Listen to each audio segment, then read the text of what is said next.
Pembalap Ducati Lenovo Francesco Bagnaia berhasil mengamankan posisi pertama hingga akhir untuk meraih kemenangan penting pada balapan MotoGP Jepang 2024.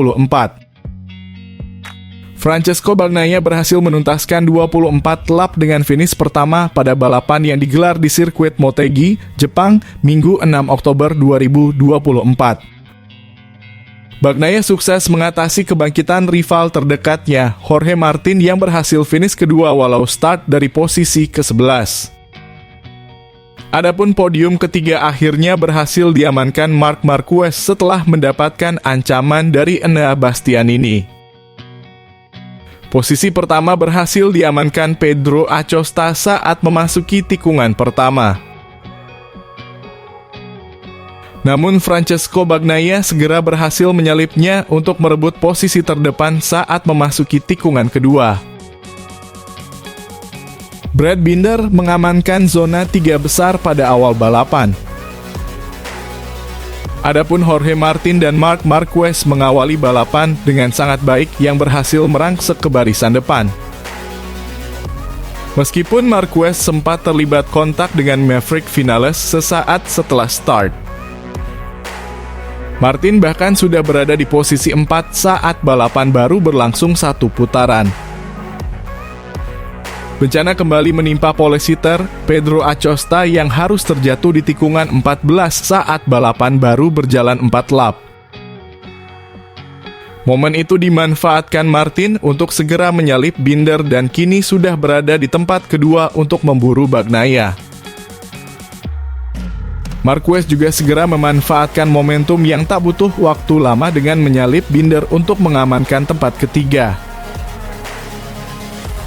11 lap berlalu, Martin masih terus berusaha mengejar Bagnaia yang kini sudah terpangkas menjadi 0,9 detik. Namun 3 lap berselang Bagnaia berhasil memperlebar jarak lagi atas Martin menjadi 1,4 detik.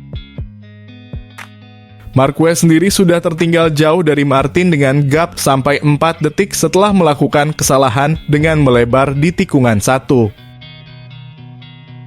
Posisi Marquez yang kini kembali mendapat ancaman dari Enea Bastianini yang tepat berada di belakangnya hanya lewat gap 0,8 detik dengan 10 lap tersisa. Benar saja, Bastianini mulai menyerang Marquez usai berhasil memangkas gap menjadi 0,5 detik saat balapan masih tersisa 6 putaran lagi. Namun posisi 3 besar tak berubah hingga akhir balapan.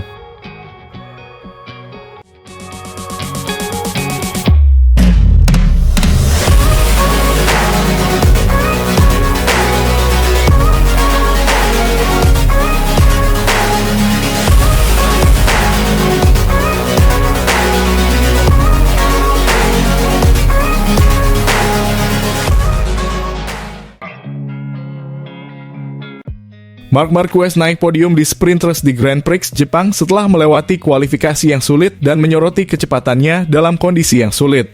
Marc Marquez sekali lagi menunjukkan kemampuannya untuk mengatasi kesulitan setelah naik podium di sprint race di Grand Prix Jepang. Balapan yang diwarnai dengan kondisi cuaca yang sulit dan insiden teknis di kualifikasi yang membuatnya kehilangan posisi yang lebih baik di grid start. Pembalap Gresini asal Spanyol ini memulai akhir pekan dengan kembali menunjukkan bakatnya dengan meraih podium di sprint race, namun bukan tanpa melalui kualifikasi yang sulit. Dalam konferensi pers setelah balapan, Marquez menjelaskan dengan gamblang masalah yang dihadapinya pada hari itu. Kami ahli dalam menyulitkan diri kami sendiri. Jika itu bukan satu hal, itu adalah hal yang lain. Namun demikian, ia menekankan pentingnya untuk kembali menunjukkan kecepatan yang baik. Yang penting hari ini adalah kami menunjukkan kecepatan sekali lagi. Namun pembalap asal Catalan ini mampu melupakan rasa frustasinya dan fokus pada sprint race di mana ia bersinar dengan performa yang solid. Setelah itu selesai, terserah pada atlet untuk fokus pada sprint race melupakannya, dan dari sana saya melakukan yang terbaik yang saya tahu, kata Marquez. Selama balapan, ia menghadapi pertarungan sengit di lintasan dan berhasil menjaga jarak dengan pembalap terdepan. Kami menghadapi pertarungan itu dan kami tetap dekat dengan pemimpin klasemen dan itulah yang terpenting, tambahnya. Salah satu aspek yang paling menantang dari sprint adalah start, masalah yang juga diakui Marquez sebagai salah satu titik lemah dari penampilannya. meskipun ia menggambarkannya sebagai dapat diterima. Ia mengakui bahwa itu tidak sepenuhnya nyaman 2 atau 3 tikungan pertama. Hingga tikungan kelima, saya belum menonaktifkan perangkat depan dan saya tidak sepenuhnya nyaman mengerem. Terlepas dari ketidaknyamanan ini, Marquez menunjukkan kemampuan yang luar biasa untuk mengatur balapan dan naik ke posisi yang lebih tinggi. Salah satu rival utamanya adalah Jorge Martin, yang berhasil disalipnya setelah mengatasi tekanan dengan baik. Martin berada di depan. Saya bisa menangkapnya, melewatinya, menjauh, dan sedikit demi sedikit saya mulai tenang saat merasakan tekanan dari depan datang. Di lap-lap terakhir, ketika tekanan dari depan berkurang, Marquez kembali menyerang, saya menyerang di lap-lap terakhir dan mulai merasa sedikit lebih baik. Mengenai kondisi lintasan yang ditandai dengan kelembapan dan gerimis ringan, Marquez jujur. Ia mengakui bahwa cuaca tidak sesuai dengan keinginannya, tetapi juga menunjukkan bahwa kecepatannya sangat cepat meskipun ada kesulitan. Memang benar bahwa kondisinya sulit, tetapi kecepatannya cepat. Kami mencatatkan rekor di posisi terdepan dan di sprint race kami menyelesaikan seluruh balapan dalam waktu 1 menit 44 detik, waktu yang sangat cepat. Hal ini menunjukkan bahwa meskipun mengalami kesulitan, para pembalap mampu mengeluarkan kemampuan terbaik dari motor mereka dalam kondisi yang menantang. Menatap balapan hari Minggu, Marquez tetap berhati-hati namun tetap optimis. Besok akan menjadi balapan yang sangat panjang, terutama ketika ban habis di paruh kedua. Ia juga menekankan pentingnya start, sebuah aspek yang ia anggap sebagai kunci untuk bisa bertarung memperebutkan posisi terdepan. Sekali lagi balapan akan ditentukan oleh start. Jika itu berjalan dengan baik dan kami bisa berada di depan, itu akan jauh lebih mudah. Tapi itu akan tergantung pada lap pertama.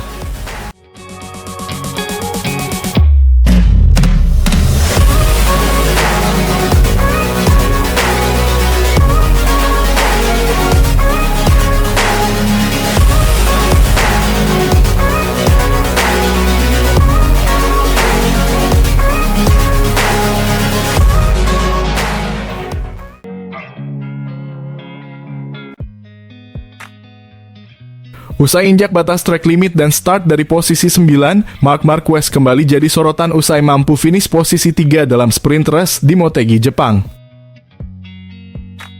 Di belakang lampu merah terdengar suara gemuruh para pembalap MotoGP saat balapan sprint di Motegi dimulai. Acosta memimpin seluruh pembalap di kategori ini dan Jorge Martin sudah mulai merangsek ke depan start di posisi ke-11 dan kelima di lap pertama hanya dalam beberapa tikungan. Pecco Bagnaia mengambil alih posisi terdepan dari pembalap KTM tersebut dan ingin merasakan kemenangan lagi. Sayangnya tidak semuanya berjalan dengan baik untuk Honda karena pembalap mereka menderita dan bahkan Joan Mir terjatuh ingin kembali ke balapan. Martin sudah berada di belakang Enea Bastianini dan Brad Binder masing-masing di urutan ketiga dan keempat. Grup depan terbagi antara Bagnaia dan Acosta serta 2 pembalap lain yang telah disebutkan. Marc Marquez menempatkan motornya di depan Jorge untuk menyalipnya dan berhasil melakukannya, sementara pembalap Spanyol itu mendapat peringatan untuk batas lintasan. Pembalap dengan nomor 1 MotoGP ini berusaha memangkas beberapa poin di kejuaraan dari pemimpin klasemen Pramac. Ia sudah berusaha menyalip Acosta namun belum berhasil. Binder mengalami masalah dan tiba-tiba keluar dari lintasan, tampaknya ada yang tidak beres dengan KTM-nya. Bastianini tertinggal 0,3 di belakang Bagnaia dan 0,9 di depan Marquez. Jadi mungkin akhir dari sprint akan lebih seru karena semua orang membalap sangat dekat. Pembalap Honda lainnya terjatuh kali ini adalah Nakagami yang terjatuh setelah bersenggolan dengan rekan setimnya Zarco dalam sprint di Grand Prix kandangnya. Acosta masih memimpin balapan di Motegi ketika setelah menyelidiki insiden antara Nakagami dan Zarco, pembalap Perancis itu dijatuhi hukuman penalti lap panjang. Keadaan masih sama di posisi terdepan tak lama kemudian, ketika Bastianini tertinggal 5 detik dari Marc Marquez, yang juga membuka jarak 6 detik dari Martin yang berada tepat di belakangnya. Tampaknya Pedro Acosta ingin tetap berada di atas motornya, namun juga membuka jarak antara dia dan Bagnaia. Namun tak lama kemudian, sang pemimpin balapan terjatuh dan semua peluang untuk menang pun sirna. Kini Bagnaia menjadi komandan balapan sprint dan hal ini membuat Marc Marquez mendapatkan posisi yang menutup podium serta Martin di posisi keempat. Alex Espargaro bergabung dengan para pembalap yang terjatuh. Namun Martin mendapat peringatan batas lintasan dan mungkin dia juga kekurangan sesuatu untuk mendekati 3 pembalap di depan. Tidak diragukan lagi, Marc menginginkan lebih dan mencoba mengejar Bastianini. Pembalap Cervera terlibat dalam pertarungan dan saat menyalip mereka bahkan bersenggolan, membuat harian menyalip di mana Anna tidak ingin kehilangan tempat kedua untuk apapun di dunia.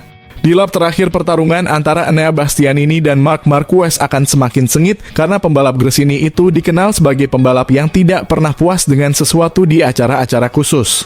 Tampaknya pembalap Ducati Lenovo tidak ingin memberikan sedikit pun jarak, membuka jarak, dan mendekat ke Bagnaia. Ketiganya membalap dengan jarak yang sangat dekat, namun tetap saja kemenangan ada di tangan Pecco Bagnaia. Ia meraihnya di depan Martin yang melewati garis finish di posisi keempat.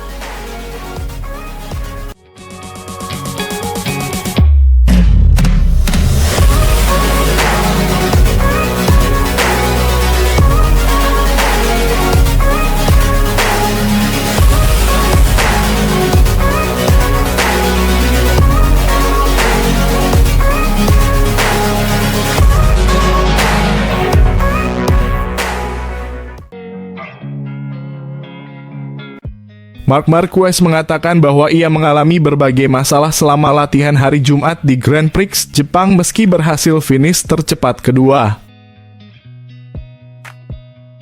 Pembalap Gresini Ducati ini nyaris saja menjadi yang tercepat pada sesi siang yang berlangsung selama 1 jam, dengan Brad Binder hanya terpaut 0,033 detik di belakangnya. Namun, kecepatan satu lap Marquez tidak dapat menutupi masalah yang ia alami pada motornya selama latihan kedua. Dengan juara dunia 8 kali itu terlihat frustrasi di atas motor Gresini-nya pada satu tahap. Mengomentari harinya, Marquez mengatakan hari ini adalah hari yang aneh, pertama-tama karena cuaca.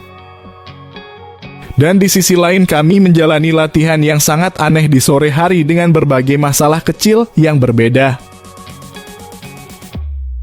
Tapi kami tidak bisa bekerja dengan cara yang normal. Kami tidak mengerti apa-apa tentang ban, tapi untungnya pada time attack saya merasa baik dan saya bisa cepat. Tapi sekarang saya harus menemukan konsistensi itu. Ketika didesak tentang apa sebenarnya masalahnya, Marquez tetap malu-malu meskipun dalam sesi tanya jawab di Spanyol ia mengatakan bahwa salah satu masalahnya adalah pengereman. Banyak hal jawabnya saat ditanya masalah apa yang ia hadapi. Saya tidak bisa menjelaskan secara detail. Tapi kami memiliki masalah-masalah kecil yang berbeda dan itu adalah latihan yang sangat penting. Jadi untuk alasan itu, saya tahu bahwa penting juga untuk turun di Q2.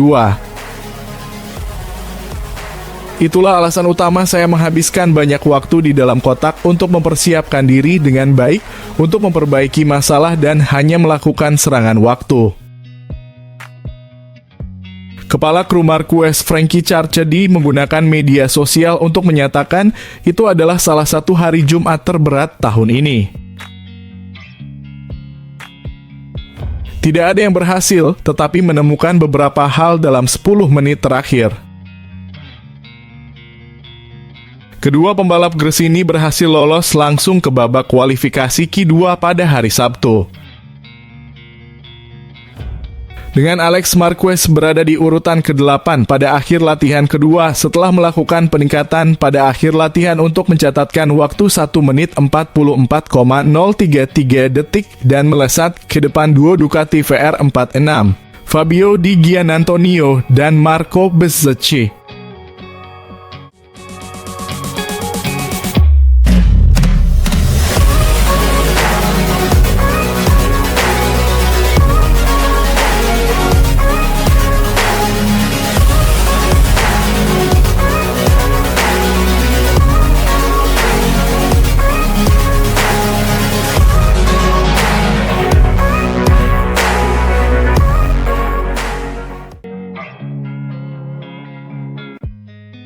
Marc Marquez menjalani musim yang baik, namun ia belum konsisten. Pembalap Gresini Racing ini telah mengalami banyak kegagalan musim ini. Yang terbaru adalah di Grand Prix Mandalika minggu lalu. Kerusakan mesin pada motornya menyebabkan motornya terbakar dan ia terpaksa meninggalkan balapan, menghilangkan peluangnya untuk meraih gelar juara. Baik dia dan Enea Bastianini masih memiliki opsi matematis, tetapi memang benar bahwa pada tahap kejuaraan ini sangat rumit. Meskipun demikian, Pecco Bagnaia dan Jorge Martin mengatakan hari ini dalam konferensi pers bahwa mereka masih akan dipertimbangkan dalam pertarungan ini dan mereka tidak boleh lengah. Di MotoGP apapun bisa terjadi.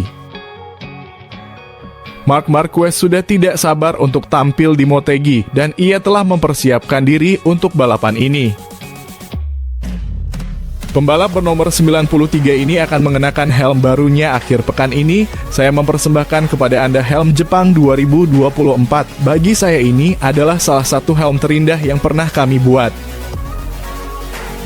Terutama dengan helm yang ada di tangan, detailnya luar biasa. Seperti yang Anda lihat, Anda tidak bisa melewatkan kucing keberuntungan. Saya selalu mencoba memasukkannya ke dalam desain khusus dari Jepang. Dan kemudian kami memiliki Daruma, yang bagi mereka yang tidak tahu, adalah boneka yang satu matanya Anda lukis ketika Anda menetapkan target. Dan yang kedua harus Anda lukis ketika Anda mencapainya. Saya tidak akan mengatakan targetnya, tapi mari kita lihat apakah kita bisa mencapainya, kata Marc dalam sebuah video yang ia unggah ke jejaring sosialnya, di mana ia menunjukkan helm spesial tersebut. Sang pembalap telah mengonfirmasikannya dia punya target, tapi dia tidak bisa memberitahu kami apa itu, kecuali jika itu tercapai. Setelah beberapa tahun yang buruk, Marc Marquez mengalami musim yang sangat baik jika Anda membandingkannya dengan musim-musim sebelumnya. Salah satu tujuannya saat bergabung dengan Gresini adalah suatu hari nanti bisa bergabung dengan Ducati Lenovo, dan itu tidak membutuhkan banyak usaha. Pembalap catalan itu akan membalap untuk tim resmi Ducati selama 2 musim ke depan. Apa yang akan menjadi tujuan Marc untuk mengincar Daruma?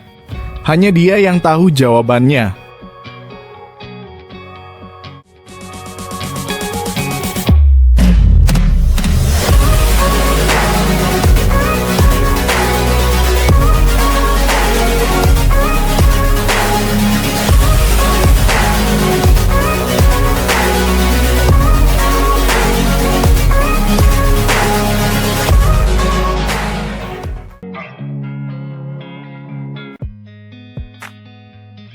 Marc Marquez tidak menuntut pembaruan pada GP23-nya, Ducati menegaskan. Kekuatan motor Ducati 2024 telah ditunjukkan sepanjang musim, terutama melalui para pesaing kejuaraan, Jorge Martin dan Pecco Bagnaia. Ini berarti bahwa bahkan kejeniusan Marquez yang diremajakan telah dibatasi pada mesin yang sudah berumur 1 tahun. Namun Davide Tardozzi dengan cepat mengonfirmasi bahwa Marquez tidak meminta bantuan tambahan dari Ducati. Tahun ini dia bebas untuk melakukan performa terbaiknya di lintasan balap, ujar manajer tim Ducati, Tardozzi, kepada TNT Sports. Semua opsi teknis ada di dalam kontrak. Marc tahu apa yang bisa dia dapatkan, dia tidak meminta lebih dari itu. Jadi, Marc menunjukkan dirinya sebagai rider profesional. Dia tahu apa yang dia miliki dan dia bekerja dengan paket yang ada. Dia tidak meminta lebih dari itu.